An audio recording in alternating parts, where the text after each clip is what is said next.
Derribando los dioses que llevamos dentro, capítulo 2. La creación de un pseudodios. Me encontraba caminando por las montañas de Colorado, cerca de Cottonwood Pass, cuando me encontré con una encantadora pareja inglesa. Después de saludarnos, hablamos de nuestro asombro ante la belleza de las montañas con sus cimas nevadas que se perfilaban con nitidez contra un esplendoroso cielo azul. Aunque acabábamos de conocernos, parecía que éramos viejos amigos. Embelesados ante la grandeza de las montañas, nos encontramos reflexionando acerca del significado de la fe y de la existencia de Dios. El esposo comentó que era agricultor en Lancashire, Inglaterra. Agregó que las variaciones de las estaciones y la influencia determinante del clima le habían enseñado paciencia y humildad, y también produjo la creencia en un poder mayor que él.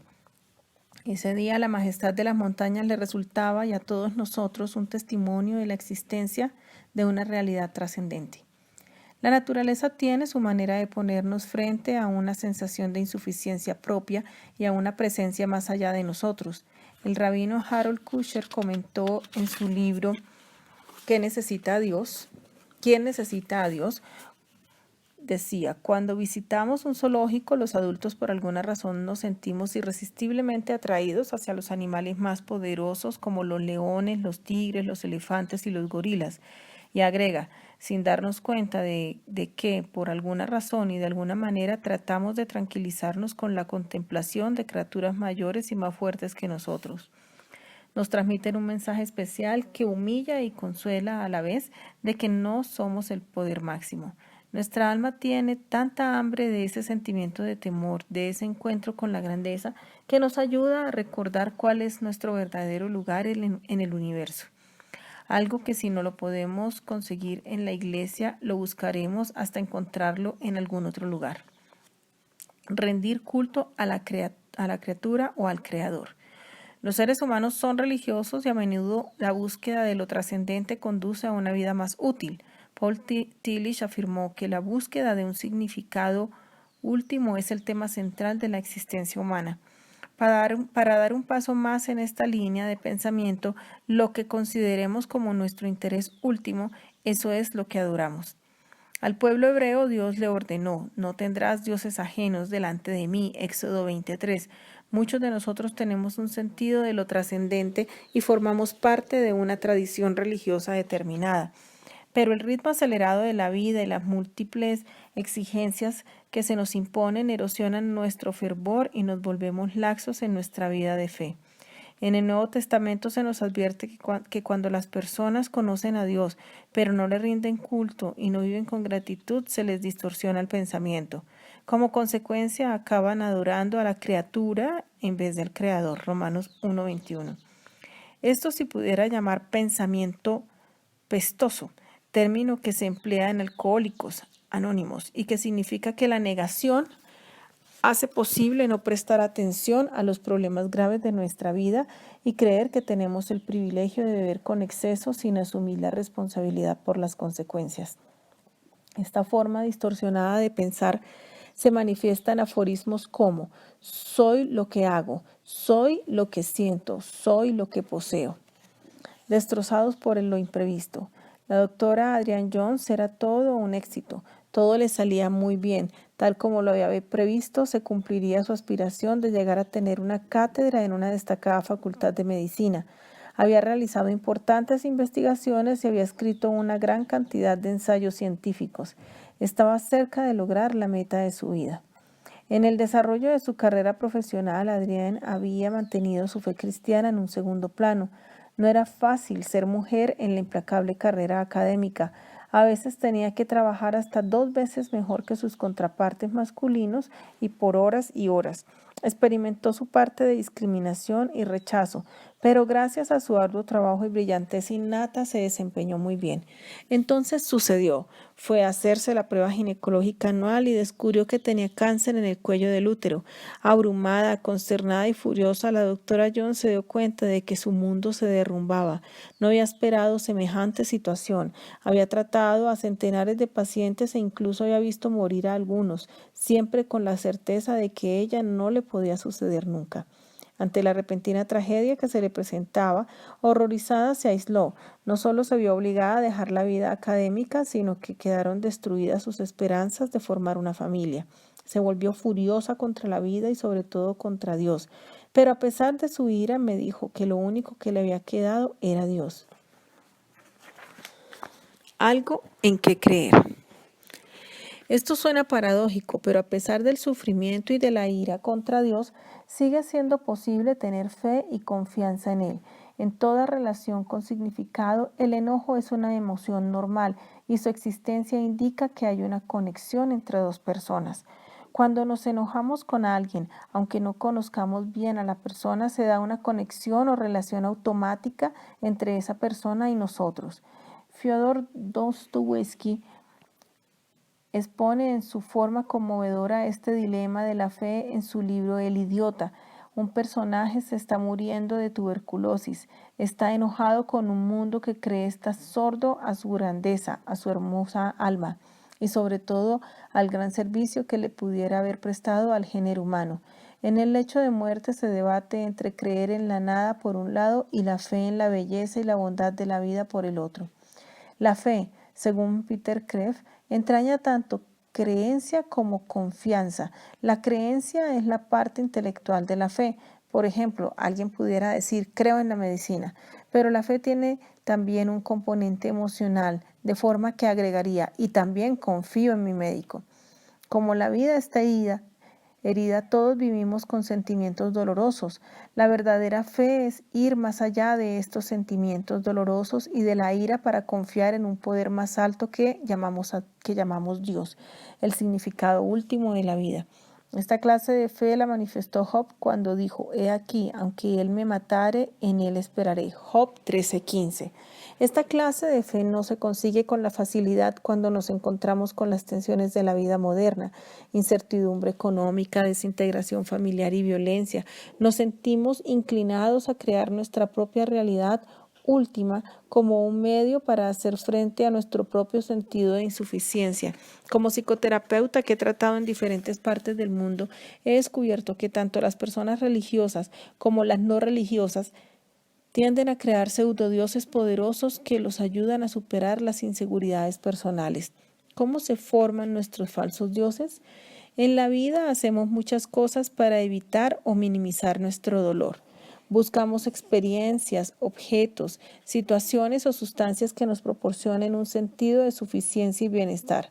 Se ha dicho que el conocimiento del verdadero Dios es tanto un privilegio como una gran responsabilidad. Conocer a Dios exige cultivar una relación con Él por medio de la adoración, y esto significa colocar en primer lugar a Dios. La verdadera adoración no es una simple observancia religiosa. Adorar es centrarse de manera que consciente en un esfuerzo continuo por someter todos los aspectos de la vida a la santidad y dirección soberana de Dios. Más adelante hablaré más acerca del significado de la adoración. Si nos negamos a someternos con gratitud a Dios, nuestra mente pierde el punto focal de la fe. Volvemos nuestros pensamientos hacia nosotros y al hacerlo creamos pseudodioses en el corazón. Como criaturas religiosas, si nos negamos a someternos al único Dios, al que llamó el santo totalmente otro, tendemos a crear falsos dioses de nuestra propia cosecha y nos postramos ante sus altares. Según Erich Fromm, un pseudodios, un ídolo, representa un objeto de pasión fundamental, un anhelo de poder, de posesión o de fama. Esta pasión interna representada en el pseudodios se convierte en un valor supremo en la vida de la persona. Este proceso no está escrito en tablas de piedra o en cemento y no siempre sigue el mismo orden, pero me ha parecido útil para ayudarnos a entender cómo se van formando los pseudodioses en nuestra vida. Es de ayuda que nos demos cuenta de que los pseudodioses los crean tanto las personas creyentes como las no creyentes. Cuando las personas religiosas se niegan a desarrollar una espiritualidad y fe verdaderas, pueden llegar a verse rindiendo culto a dioses falsos. No saber qué decir. Brian creció en una familia acomodada. Su padre era un próspero ejecutivo y su madre, de muy buen corazón, mantenían una relación polarizada. No se amaban mucho y por esta razón su hogar era emocionalmente frío. El padre de Brian trabajaba largas horas y cuando estaba en casa exigía mucho. Brian recuerda a su padre como un hombre duro, rígido y a menudo seco. En realidad, incluso ya adulto, cuando Brian recuerda a su padre se pone tenso y se altera. La madre de Brian era lo contrario de su padre, era amable y comprensiva, y para Brian era quien mantenía a la familia unida. Debido a lo distanciados que estaban sus padres, su madre se apegó mucho a Brian. Era su confidente y su apoyo. Quizá esto fue una forma de maltrato emocional, ya que en cierto modo Brian se convirtió para la madre en un sustituto del esposo. De niño, Brian tartamudeaba mucho, a veces ni siquiera podía decir bien su nombre. Era débil, tímido y muy temeroso de fallarle a su riguroso padre. Al recordar el pasado, Brian cree que su padre lo amaba a su manera. Parece que pensó que si era duro con Brian, el muchacho también llegaría a ser duro. Pero por alguna razón ocurrió lo contrario. Brian le fue teniendo cada vez más terror a su padre. Por ejemplo, su padre no lo dejaba cortar el césped como los demás muchachos. Él le exigía que recogiera primero todas las piedras y escombros y luego era su padre el que lo cortaba. Brian cumplía con su tarea con diligencia, revisaba el césped una y otra vez para recoger todas las piedras. Temía que su padre encontrara alguna piedra al cortar el césped y que se molestara mucho.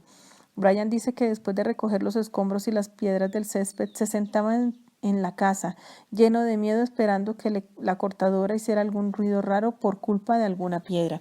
Cuando eso ocurría, el padre de Brian se enfurecía, entraba corriendo a la casa, le hablaba con dureza y le exigía que volviera a hacer el trabajo. La manera rigurosa y perfeccionista de su padre dejaba a Brian temblando de temor. Sin duda, eso contribuyó a que tartamudeara. La evolución de un falso Dios. Primer paso, sentimientos de insuficiencia. En el capítulo 1 vimos que la vida está herida. Como consecuencia, todos tenemos un sentido profundo de nuestro propio dolor, de nuestras heridas y de nuestra insuficiencia. Claro que también tenemos componentes adecuados y cuando decimos que la vida está herida no queremos decir que no haya aspectos positivos en nuestra existencia.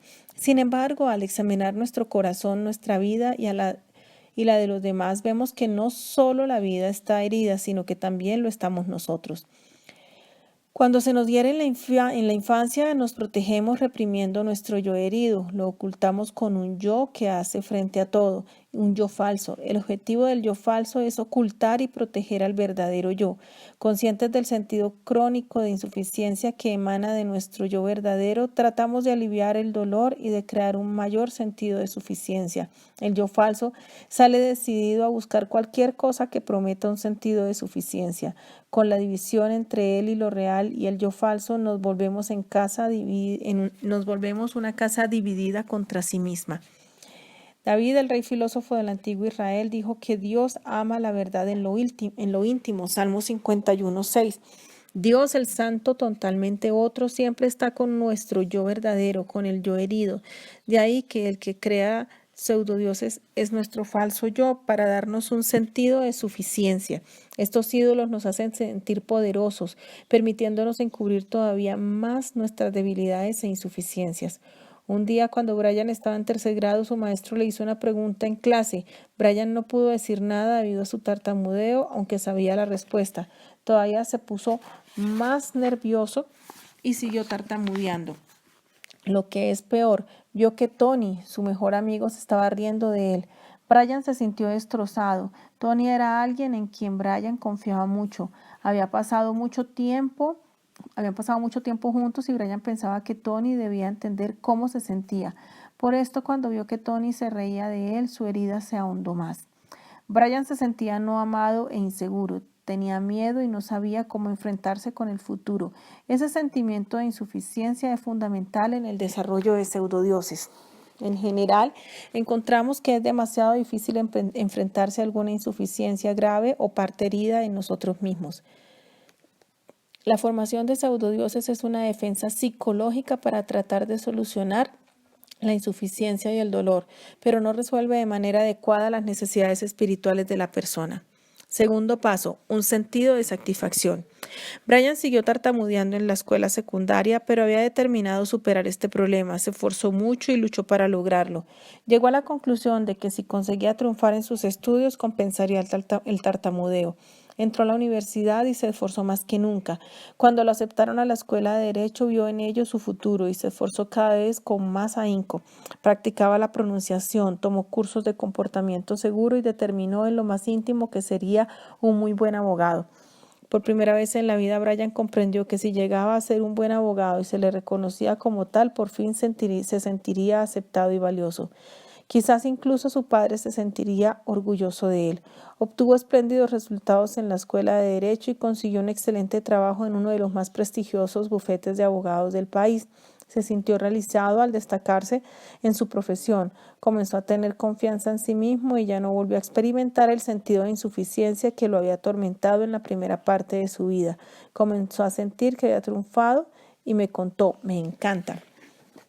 Parecía que la carrera de leyes era la respuesta. Cuanto más se esforzaba Brian por ser un buen abogado, más éxitos conseguía. Se sentía satisfecho de su vida. Su profesión era la puerta dorada que se le abría hacia la vida. Le hacía sentirse como alguien especial, le proporcionaba un sentido de satisfacción y parecía prometerle la realización total de sí mismo. Era natural que la sensación creciente de suficiencia resultara agradable. Por esto, al igual que Brian, convertimos nuestros pseudodioses en fines en sí mismos. Nuestros ídolos se convierten en nuestra razón de ser y le dan sentido a la vida. Desarrollamos una fijación poderosa, proyectamos nuestras insuficiencias en nuestro ídolo y conseguimos el sentido de suficiencia que deseamos creer que nos proporcionará. Nuestro falso Dios pasa a formar parte de nosotros. Este sentido de fusión recuerda la temprana fusión entre la madre y su hijo. Nos vamos fusionando con nuestro pseudo Dios, lo cual genera una sensación de unidad y participación total. Con esto llega al recuerdo eufórico. Este término se usa en las situaciones de adicción, sobre todo entre adictos al crack. Significa que independientemente de cuánto sufrimiento haya producido una droga, el adicto solo recuerda la poderosa euforia que la misma generó.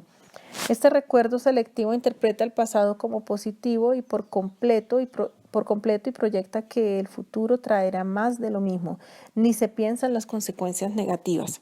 A estas alturas desarrollamos ilusiones de permanencia y de omnipotencia. Pensamos que el poder que hemos logrado durará para siempre. Atribuimos un control tan excepcional e ilimitado al objeto, nuestro ídolo, que nosotros mismos nos volvemos menos importantes.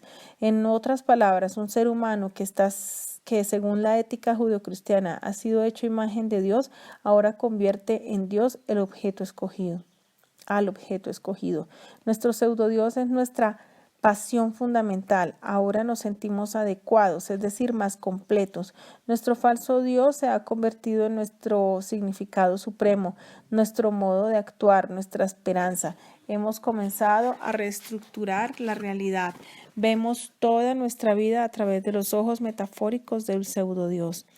Tercer paso, un tiempo de seducción. Brian reconoció la nueva libertad que la carrera le proporcionaba y se entregó por completo a la práctica de la misma. Su sentido de suficiencia y confianza estaba vinculado a su reputación como abogado. En su caso, su papel como abogado lo era todo. Se esforzaba sin descanso en proteger su carrera. Trabajaba largas horas, a veces hasta toda la noche, estudiando casos, tomó cursos especiales y leía con avidez para asegurarse de estar siempre al corriente de todo. Su tiempo en vela y hasta su sueño lo dedicaba a descubrir cómo podía mejorar e incrementar su éxito.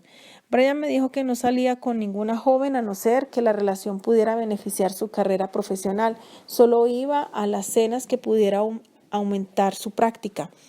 Solo le interesaban las asociaciones que pudieran mejorar su reputación legal. Por fin se casó con una joven porque creyó que podía reforzar su carrera. Su reputación como abogado se había convertido en un poderoso pseudodios. Se lo exigía todo y Brian con gusto se lo entregaba. Al igual que Brian, nos puede seducir la esperanza de que nuestro pseudodios nos proporcionará la realización final y completa. En consecuencia, sometemos todos los aspectos de nuestra vida a dicho ídolo. Esto nos lleva a limitar la realidad. El pseudodios reina con omnipotencia en nuestro estrecho y pequeño mundo. En términos psicológicos, la construcción de la realidad implica negación y racionalización. La negación es una defensa psicológica. Es eludir o hacer caso omiso de aspectos concretos de una situación. La racionalización es escoger una excusa aceptable desde el punto de vista cognitivo y legítimo para participar en una forma de conducta específica. No toma o en cuenta las razones reales o subyacentes para adoptar dicha conducta. Tanto la negación como la racionalización son estratégicas para la creación de falsos dioses. Ambas distorsiones cognitivas se combinan para convertir al pseudodios en un fin. Durante la fase de seducción, todos los aspectos de la persona están sujetos al pseudodios. La persona interioriza al pseudodios y éste a su vez la absorbe. Por medio de la negación y la racionalización, la persona somete todo su ser a su ídolo. Cuarto paso, explotación personal. La carrera de Brian le absorbía todo su tiempo y energía, se convirtió en un fin en sí misma.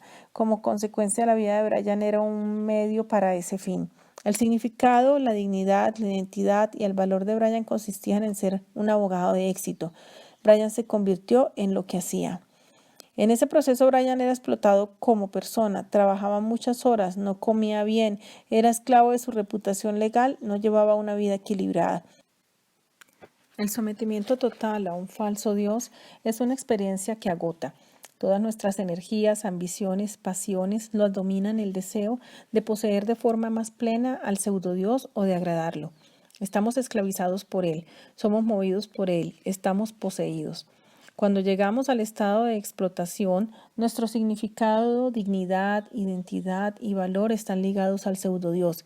Esto es muy importante. Los seres humanos están hechos a imagen de Dios y Dios confiere a cada uno de nosotros significado, dignidad, identidad y valor, una identificación de autoridad propia. En el punto de explotación hemos entregado nuestra identificación de autoridad al pseudodios y nuestro sentido del yo se ha reducido o destruido. Como veremos en capítulos posteriores, rendir culto a un falso Dios es narcisista en esencia. La persona da culto a un falso yo que es limitado. No es el panorama total de su condición de persona. Al enfatizar la parte inflada o hinchada del yo, se disminuye a la totalidad de la persona. Esto, a su vez, conduce a una mayor explotación y deshumanización. La persona se vuelve dependiente por completo del pseudodios. Como dice Fromm, en el sometimiento al ídolo o pseudodios encuentran la sombra, pero la sustancia del yo. Pero no la sustancia del yo. Quinto paso, derrumbe y abandono. Por último, se produjo el derrumbe de Brian. Era su gran oportunidad, el gran caso, tenía que ganarlo. Se entregó por completo y al final estaba muy cansado y exhausto. Esperaba con inquietud el veredicto del tribunal. Por fin llegó la fecha del juicio. Brian estaba en el consultorio del dentista para ciertos arreglos dentales cuando un colega del bufete lo llamó para darle la buena noticia de que había ganado el caso. Se alegró mucho y se sintió como si hubiera conquistado el mundo. Tenía una profunda sensación de satisfacción, de realización, de haber logrado algo muy grande. Sin embargo, unas semanas después se volvió a ver el caso debido a un aspecto técnico. Se revocó la sentencia. Cuando esto ocurrió, Brian se sintió afligido en extremo. Como su reputación legal era toda su vida, Brian se sintió abandonado y desesperado. No quería volver al bufete, estaba furioso, amargado y deprimido. Incluso pensó en el suicidio. Como último recurso para ayudarse a ponerlo todo en perspectiva, Brian decidió irse de vacaciones a una isla del Caribe. Sin embargo, al llegar se encontró con el huracán Hugo. Había asolado la isla, se habían derrumbado edificios, muchos árboles habían sido derribados, los escombros obstruían las carreteras, el hotel estaba en mal estado. Todo estaba patas arriba y Brian se molestó porque no se lo habían advertido a tiempo. El caos de la isla recordó su caos interior, su mundo se había derrumbado. Entró en una profunda depresión. El fundamento de su vida había girado en torno a su reputación legal, que ahora veía puesta en entredicho por haber perdido el caso. Su pseudodios, su reputación y carrera como abogado se habían hecho añicos al perder el caso. A medida que aumentaba el poder del pseudodios, nos va quitando nuestro yo esencial y nos conduce a un proceso que poco a poco nos destruye, como se nos ha seducido para que viéramos al pseudodios como la realización última. Nos sometimos por completo y cuando la promesa del pseudodios se desbarata, la persona se derrumba bajo la tensión. Esto quizás se deba al exceso de trabajo, al desengaño, al fracaso, a la enfermedad o alguna otra tragedia personal. Un enfrentamiento repentino con la realidad derriba nuestros falsos dioses. El falso Dios nos abandona. Este abandono es peligroso ya que nos deja profundamente heridos, enojados y abrumados. Se quiebra la ilusión de un mundo de fantasía y nos sentimos totalmente perdidos. Reaccionamos con enojo o con una grave depresión que se manifiesta en destrucción propia. Cuanto más relacionada está una persona con su pseudo Dios, más susceptible es el abandono cuando el Dios lo derrumba. El caso de Brian demuestra el poderoso dinamismo que interviene en la formación de un pseudodios. Su historia, que le ampliaré en capítulos posteriores, ilustra cuán fácil nos resulta buscar en cosas, lugares, actividades o personas o acontecimientos la compensación a nuestros sentimientos de insuficiencia. Al encontrar satisfacción en estas cosas, nos entregamos a ellas y ellas a su vez comienzan a controlarnos. Por fin, cuando se derrumba el edificio de cristal, nos vemos obligados a admitir que ya no podemos contar con el falso yo que pensábamos tener y nos sentimos abandonados y hechos pedazos. En realidad, Dios ha comenzado el proceso de sanarnos. Antes de examinar el amor que nos tiene, analizaré algunos de los incontables pseudodioses que habitan nuestro mundo. Los sentimientos, las relaciones, los objetos, el aspecto exterior, el dinero, las posesiones, las ideologías, los prejuicios. Un problema con el que nos enfrentamos o una meta que estamos tratando de alcanzar pueden convertirse en un pseudodios. La dinámica siempre es la misma. Los seres humanos hechos a imagen de Dios tienen la capacidad de darle la condición de pseudodios a cualquier cosa con la que tienen relación. Una metáfora tomada del arte. Hace poco mi familia asistió a Broadway a la presentación de La pequeña tienda de horrores. La obra me pareció importante porque ilustraba algo de la dinámica de cómo se van desarrollando los pseudodioses en nuestra vida. La obra trata de un joven que trabaja en una florería. Es un perdedor, es un fracaso en el trabajo. En cierta ocasión una joven se enamoró de él, pero no supo responder a su amor debido a la poca estima que tenía de sí mismo y a la terrible imagen de su propio yo. Desalentado y a punto de perder toda esperanza respecto a sí mismo, se va a Chinatown y se compra un regalo, algo que un anciano chino describe como una planta mágica. Se la lleva a la florería donde trabaja, pero no crece. Al ver la planta en estas condiciones, el joven confirma su idea de que es un fracaso. Un día, mientras trabajaba cerca de la planta, se punza un dedo en forma accidental y la sangre que le sale cae a la planta. De repente la planta comienza a reverdecer y a desarrollarse de manera acelerada. Al parecer la planta se alimentaba de sangre, de modo que el joven le va dando su sangre. La planta crece frondosamente y se convierte en todo un éxito en la tienda. Vienen de partes para verla y de la noche a la mañana el joven triunfa. Se vuelve valioso para el dueño de la tienda. Le van dando un aumento tras otro. Está ganando mucho dinero, todo gracias a la mágica planta. Entre tanto, cada día la planta requiere mayor cantidad de sangre para prosperar más. El joven tiene que dársela para que florezca y lo hace. Cree que vale la pena porque la planta le ha traído fama, riqueza, éxito y poder. Sin embargo, surge el dilema cuando el joven se va debilitando, pero la planta mágica sigue diciendo necesito más. En realidad las palabras que musita la planta son aliméntame, aliméntame. El joven reconoce que se acerca el fin porque le está dando demasiada sangre. Desesperado viola su sistema de valores y mata a un dentista que lo había tratado algo mal y utiliza la sangre del mismo para alimentar la planta. No obstante, la planta no se da por satisfecha y pide más sangre. La obra concluye con la muerte del joven por la tanta sangre que la planta le exige. ¿Cómo representa esto nuestros pseudodioses? Fundamentalmente, damos nuestra sangre para apoyar el apetito insaciable de los ídolos que adoramos. Un caso típico de pseudodios.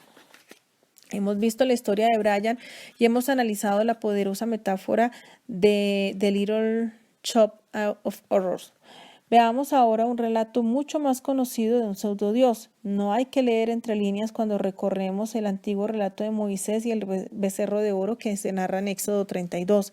El patriarca hebreo Moisés lo escogió Dios para que sacara a Israel de la esclavitud de Egipto. Una vez liberado de Egipto, el pueblo se dirigió a través del desierto hacia la tierra prometida. A Moisés, su líder, Dios lo llamó para que pasara un tiempo en meditación y oración y para que recibiera el plan teocrático para el desarrollo de la nación.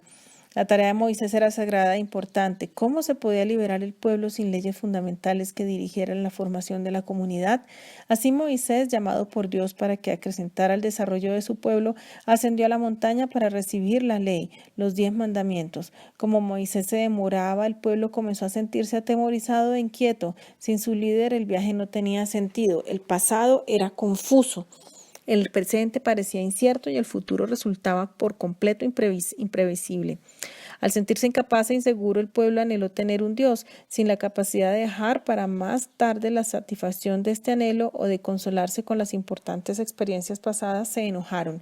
Fueron a Aarón para pedirle que les hiciera un Dios que los guiara. Al igual que nosotros deseaban tener un Dios que los pusiera en relación tangible con una realidad trascendente. Deseaban algo que pudieran ver y tocar para que su viaje tuviera sentido. Una vez, un principio clave en la formación de pseudodioses es que los seres humanos están hechos a imagen de Dios y por lo tanto tienen la capacidad de conferir a cualquier cosa la condición de Dios. Una de las tentaciones del huerto del Edén para Adán y Eva fue cuando escucharon que una vez que comieran del fruto prohibido serían como dioses. Aarón, en respuesta al clamor del pueblo, accedió a hacer un becerro de oro. Les pidió que le trajeran sus joyas de oro. Las fundió y moldeó un falso dios. Lamentablemente, Aarón no ofreció resistencia, cedió por completo ante el deseo de la gente. Una vez concluida la estatua, la gente la adoró bailando y cantando en torno a ella. Arrastrados por el jolgorio, incluso atribuyeron al ídolo, al pseudodios del becerro de oro, la liberación de la esclavitud de Egipto. De alguna forma llegaron a apartarse de su pasión fundamental por el Dios vivo para centrarla en el becerro de oro. Su pseudodios, aunque inerte y no trascendente en absoluto, recibió de sus creadores características sobrenaturales. Cuando Moisés descendió de la montaña, se encontró al pueblo adorando el becerro de oro. Esa falsificación lo hizo rebelarse. Él acababa de estar en presencia del santo. Se enfureció e interrogó al pueblo acerca de sus lealtades. El resultado fue que muchos murieron cuando el campamento fue depurado de toda idolatría.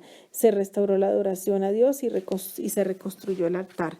Cuando los dioses se derrumban siempre hay mucho dolor, desencanto y a menudo desesperación. En este caso Moisés depuró el campamento para sanar mejor el corazón y luego la meta fue reconstruir el verdadero altar al fin de rendir culto al Dios Santo. ¿Cómo reconocer a los falsos dioses? ¿Cómo sabemos si estamos sirviendo a un pseudodios? Esta es una pregunta fundamental que debemos responder. Me parece que deben hacerse algunas distinciones bien claras. Cuando adoramos al verdadero Dios, al santo, seguimos una tradición, algo histórico revelado a nosotros. La línea maestra de la tradición judeocristiana, tal como se revela en la Biblia, es amar a Dios con todo el corazón, el alma y las fuerzas y al prójimo como a nosotros mismos. Los dioses falsos empobrecen nuestra vida. Adorar al verdadero Dios debiera enriquecer la vida, ya que tiene un sentido de trascendencia, respeto por el valor inestimable de las personas y el desarrollo de la comunidad. Como resultado se obtiene un equilibrio entre la realidad interior, la fe y la expresión externa, la acción. A diferencia de esto, en la formación de pseudodioses se empobrece la vida, falta la trascendencia, la persona se ve privada de significado, dignidad, identidad y valor y el genuino desarrollo del espíritu comunitario no se produce. Fromm dijo: la formación del pseudodios o idolatría conduce a la deshumanización de los seres humanos. Se realzan ciertos aspectos del ser humano, los que se proyectan y se atribuyen al ídolo.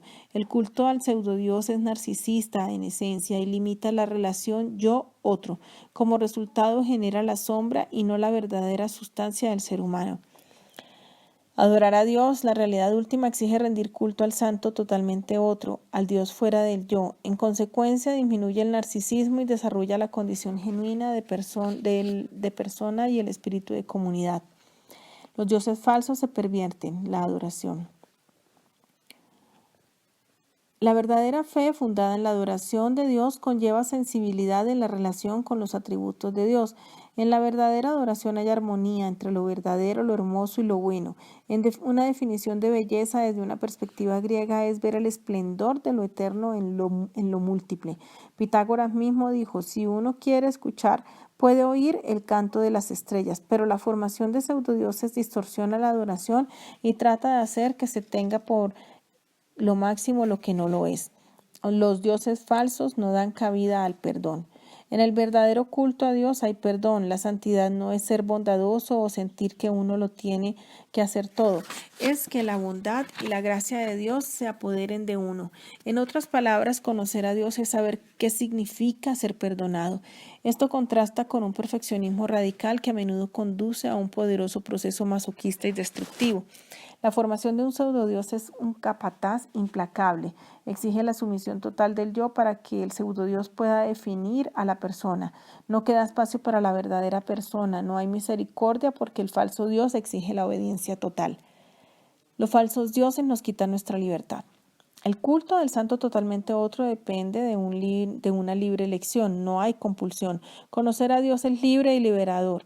Es una relación. Por contraste, en el The Little Shop of Horrors, el joven se ve compelido a dar una sangre a la planta. No puede salirse de la trampa. El culto del pseudodios entraña compulsión y esta compulsión se apodera de la vida y controla a la persona. Los falsos dioses pueden hacerse pasar por verdadera adoración. Vale la pena repetir que podemos crear un pseudodios a partir de nuestra religiosidad. Conocer a Dios conlleva una perspectiva integrada y equilibrada, pero cuando la religión se convierte en un pseudodios, esa religión se vuelve un fin en sí misma. En consecuencia, se utiliza a las personas como medios para dicho fin. En lugar de que la verdadera adoración conduzca al florecimiento del espíritu humano y al desarrollo del espíritu comunitario, la religión se vuelve un regreso narcisista al yo para procurarse satisfacciones. La Biblia nos advierte que debemos evitar los ídolos en 1 Juan 5:21, enfatizando que se puede tener un conocimiento superficial de Dios sin compromiso genuino. Estoy convencido de que ciertos creyentes a menudo construyen pseudodioses o rinden culto a imágenes proyectadas de sí mismos. Aunque creemos en Dios, a menudo nos negamos a postrarnos ante Él. En vez de ello, desarrollamos tendencias narcisistas para rendir culto a imágenes proyectadas de nosotros mismos. Es como si colocáramos a Dios en una cajita y dijéramos, si quieres que me postre ante ti, debes operar dentro de esa cajita. Cuando se tambalea el pseudodios de nuestra religión de fabricación humana, se rompe la cajita. Cuando sucede esto, nos sentimos abandonados. En ese momento tenemos que postrarnos con humildad y ser sensibles al verdadero Dios. Entonces, y solo entonces, permitimos que Él nos salga al encuentro para sanar.